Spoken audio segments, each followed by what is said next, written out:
So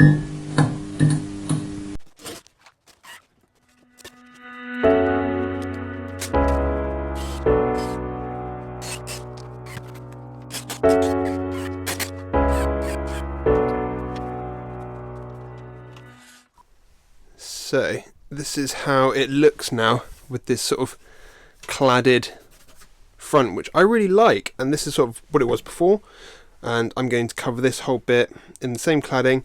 What I'm going to try and do is make sure that it lines up so that the cuts or the grooves are the same all the way along, and then I'm also going to try and continue that across onto the pantry, but I'm sort of thinking of an idea about the pantry for the moment. But as you can see, I've inset this little mechanism now. I need to fill in this little square, but what I did was I routed out a little bit of the wood so it'd sit on top of this bit, because that's a bit horrible to look at. But the latch itself isn't too bad. And then, oh, so it's actually quite a chunky door now. One thing I do need to look at adding is like a handle, because I don't want to have to sort of undo that and try and find an edge to pick at with my nails. I want to try and have like a little loop or something like that. That would be really nice. And in my currently sort of random cupboard that I've got here that I can't actually open anymore because I've closed it up, I've got the chair behind there, as you probably already know from before. I keep my little stool behind there, but what I want to do is not just use it just to keep my stool hidden away, but also I want to have my bins behind there, so like a little recycling bin, a little waste bin, because otherwise you end up with a scenario where you just get a bag and you have it somewhere in the van, and obviously that's not ideal, so I'd like to come up with a better idea. Now I don't have enough hinges or joints or anything like that right now. I need to go to a shop and grab some bits, but what I wanted to show you guys was, I don't know if you actually ever noticed this, but because my windows are a rounded rectangle, I wanted my wood to do that as well. So I actually ended up steam bending some 3mm ply to create the curve to follow this edge round. And I did it on all four corners, and this is probably my gammiest one. The wood seemed to want to split more than bend, but it's only affected this top layer, so I can sand that back and it is recoverable. The one thing I do need to do is use my little wood cutter tool, so my rotary tool, and trim off all this excess. And I want to replace this one because during some sort of process with a Stanley knife I ended up cutting into this bit and basically in my eyes ruining it. So I need to cut a new piece, but I'm thinking what I do is I'll use this opportunity to cut a new piece with this thin strip that meets up here, and then this will push this bit of ply back down so it's not flexing like this. And I just need to mount it more properly. You may be wondering how the hell I steam bended it, because I've actually tried searching to buy a steam bender online and it's almost impossible. I can't seem to find anything, so I ended up building one myself, and I will show you how I built that rig right now. So this is my steamer. I got a really long bit of PVC, actually well to be honest, this isn't a really long piece of PVC pipe, but it is a good long length. I'd probably say it's about 3 meters. And I got the attachments. Usually where you find this stuff you can get all the end attachments and everything like that, so I just got the right stuff to block off both ends with caps. Both of them are screw caps anyway, and then I drilled in a hole and I got one of those hose pipe adapters, screwed it in. I used all the necessary glue to build this pipe, and down this end I've got this one little hole. So I've got this lid with this hole, and basically I got these two bits together.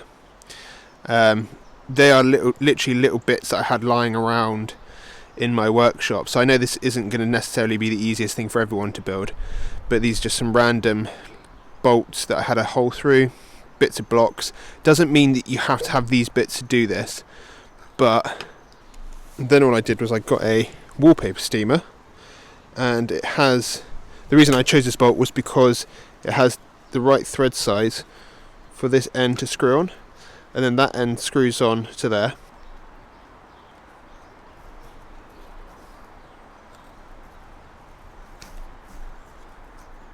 Now obviously because I was lucky and I had this random weird bolt lying around, I could do this quite easily, but I'm sure there's a few different ways to attach this in a similar fashion.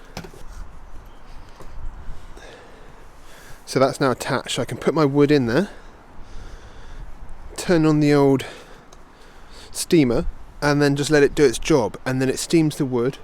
You can then obviously have your jig or rig or whatever it is ready, so when the wood comes out you can put it into it, bend it, and I usually leave the piece of wood for, well, depends on the it really does depend on the thickness, so do a bit of research online about how long you need to leave it for, but those pieces of ply I had to leave for, I'd say probably 45 minutes. I don't know if that's actually the correct amount of time. I just sort of went by, I took it out after that and tried the sort of how malleable it was, and it seemed fine.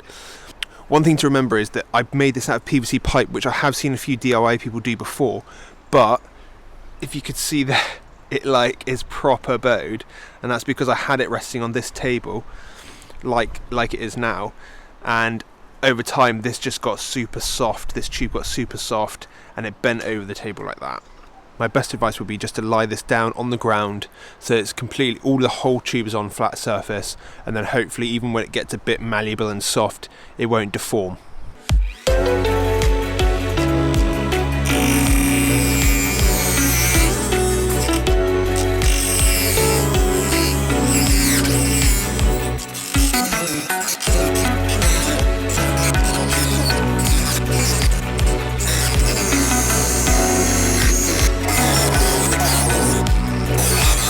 I have now cut off all the excess so it's flush with the wall.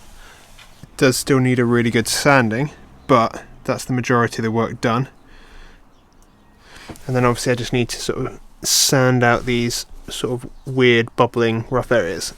One thing I did want to talk about was the fact that up until Christmas and maybe for a couple of days after Christmas, I'll probably be bringing out less videos, maybe one a week. I'm really sorry if I do this. I know you guys like to keep regular content going, but I've got loads of stuff to do, money to make, and also with the very, very, very short days that we have now, I can only get a certain amount done during the day before I run out of light, and then it's basically impossible for me to actually get any genuine work done and film well on the camera. So I think I'm going to be over the next few weeks just reducing my video output to one a week, and I'm going to try and give you guys good content rather than sort of strung out rubbish. One thing I've finally managed to do is replace this little bit of wood. It's a bit of a pain to cut, but it looks so much better now.